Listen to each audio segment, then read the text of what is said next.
what do you consider wasteful in our schools as they are currently managed and operated? And if you don't know, how will you identify waste?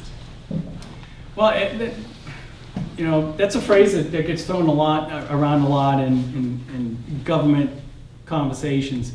Let me tell you, when you take like a school system with a lot of people working very hard in the system, and like I said, you cut $1.9 million out of the program. If there is any waste, we're going to find it and squeeze it out. So, municipal government and school systems have been fighting the battle of waste for many, many, many years. So it's not a case of, big dollars lying around. There's always opportunity to find a more efficient way to do something, to renegotiate some agreement, find a different way of delivering a service that generates savings. I refer to the health insurance example because that was such a big dollar savings. That was not possible until there was a change in the law. And I and several other mayors led the charge to get that law changed that gave us the tools to be able to make those changes. So a lot of the times it's not about waste. We're always diligent about how we're doing our business, but it's more about how do we change the way we're doing business so that we can drive the cost down. And that's something that we've always done on the city side. We've regionalized a lot of services. We found innovative ways of doing things differently that either lower cost or improve productivity. And those are things that we need to do and we always do in the school system. So, you identify a lot of waste and get rid of it when you're under a highly constrained financial environment for a long period of time. And, that's what we've done. And we will continue to do in that regard. As the special education population continues to grow exponentially, the cost of meeting those needs grows with it. The costs include, among other things, maintaining services in-house, out-of-district placements, and keeping classroom teachers and paraprofessionals abreast of the constantly evolving diagnoses and treatments. What do you envision to meet these funding needs? Well, for one, this issue is one of our top goals as a school committee and for the superintendent's goals. I see Peter Hoyt's here from the school committee. We're engaged in those conversations about, on the special ed side of, one, the highest cost students are the out-of-district students. We have, I think the number is around 63 out-of-district, but out of those 63, there are some students whose needs are just, as a district, we're not going to be able to meet those needs. They need to be out of district in order to get the services they need. There are other students that are in, 45-day evaluation program.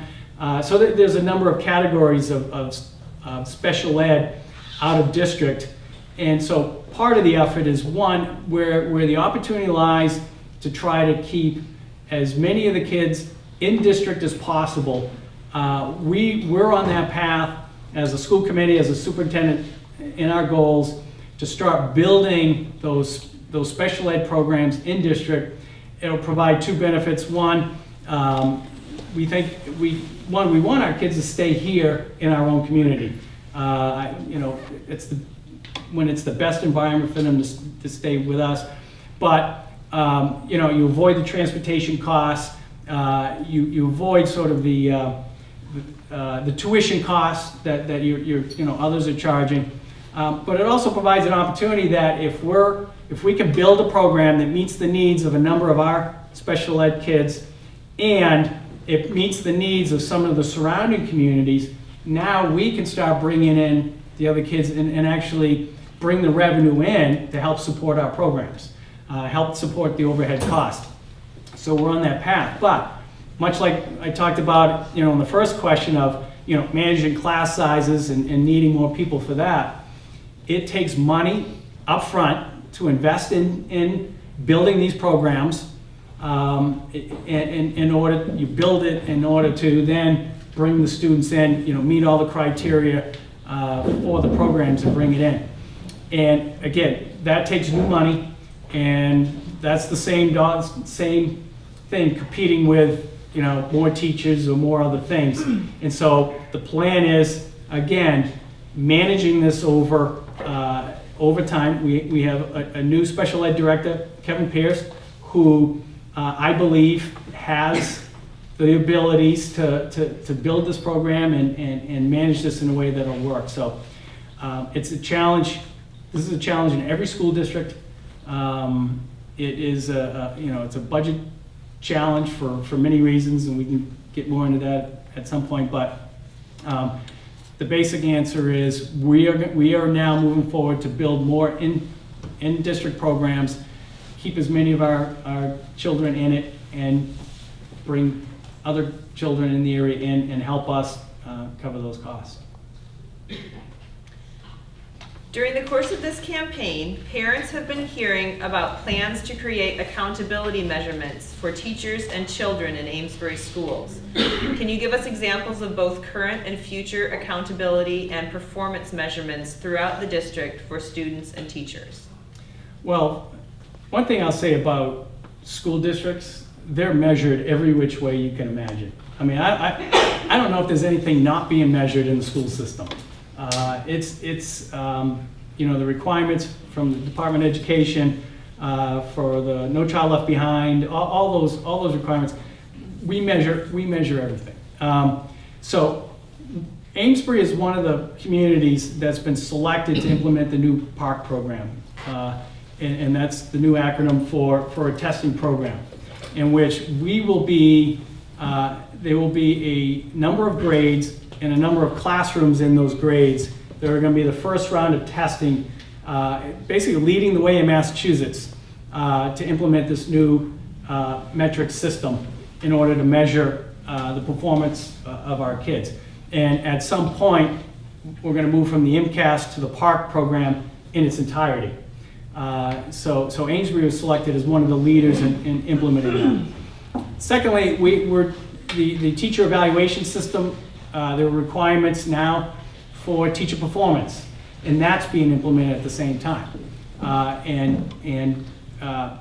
So there's programs on that, and there's software and all that to maintain all that information. And then the effort is tying the performance of the students with the performance of the teachers and matching them up. And what you'll get is, over time, a pretty comprehensive profile of how well we are doing as students, as teachers, as a school district. So those are all in place that Amesbury is on the forefront of, that we're implementing. Some of the challenges to that, one of the areas that we're working on with the PARC is it's all online testing. And so we are right now making investments in our IT infrastructure in order to meet that need. I mean, at some point, all kids, all at the same time across Massachusetts, are going to be online taking a test. There's a whole lot of work to be done to create the infrastructure to support that. Our new IT person, John Dubuque, is very knowledgeable on these systems. We're increasing the bandwidth. We're increasing the access points so that we're spreading sort of the demand, the access demand out. And we will be able to meet, the first test I think is in March, is the first round of testing for PARC, in which a number of classrooms in the different grades will actually be taking the test. Our expectation is to meet the requirements for that, and then it'll be another year or so that we will have to have that infrastructure in place in order to support the whole system. So it's going to take some money. According to our plan, it's going to take about $200,000 additional investment in the IT over the next several years in order to meet that infrastructure requirement. So those are all the things that we're doing. So as far as accountability and performance, the systems are being put in place. They're pretty much mandated. And Amesbury has been selected as one of the lead communities to implement this system. I know you just spoke a little bit about this, but do you have anything additional to add to how we fund the massive technology upgrade, which the new PARC assessment, which will take the place of MCAS, will require of the schools in 2014 and 2015. Well, so, like I said, we're looking at it, it's about 200,000 a year over the next 2-3 years to implement the technology. And that price tag may change as the project moves forward. So let me talk about, let me go a little more general as far as funding. You know, and the need. We've already touched upon a whole number of subjects in which the basic answer to the problem is we need to put more money into it. And so the question is, how do we meet that challenge? So what we did this year with trying to meet the needs of the school is that we used the entire increase of Proposition 2.5 allowed us for this year to raise $914,743 in new revenue. That's the max that increase that 2.5 allows for this year. We funded the school a $915,000 increase. We used the entire 2.5 to go to the schools. 90% of all new dollars went to the schools. The city side, we increased the bottom line of the city budget by 0.4%, less than 0.5%. Basically flat, and everything went to all of it. 90% went to the school side. So the question is, you know, next year it'll be the max allowed to be another 2.5%. So when the demand for that is bigger than what we can raise on a year-by-year basis, what we have to do is we have to grow our capacity of the amount of revenue available to meet this demand. And that is why, you know, I talk about it all the time, and people probably get sick of it, but it is such a priority, and it's so important for everything we're talking about here, is, you know, the investment in the lower mill yard. And the whole idea behind that investment. And for one, it's not like we're pouring $1 million this year into the lower mill yard. What we're doing is we're putting a small amount of our money, leveraging it for grant money, and any obligation that of our money that we spend on it is paid for with a bond over 20 years. So it's not like we're taking a big chunk of dough from this year's budget, dumping in the lower mill yard, and not using it elsewhere. It's very small dollars, actual dollars going in these years. But the point is, with that investment, that's where the new growth revenue is going to come from. And by putting in that area, it's commercial industrial growth that brings in a whole bunch of new revenue and doesn't bring a lot of demand for services along with it. So you get the good revenue, you don't get a big hit on the services side, so it makes that money available to reinvest in our priorities. So the broad answer to all of these challenges are, we need to grow, we need growth within our community with development. That grows our tax base and our revenue.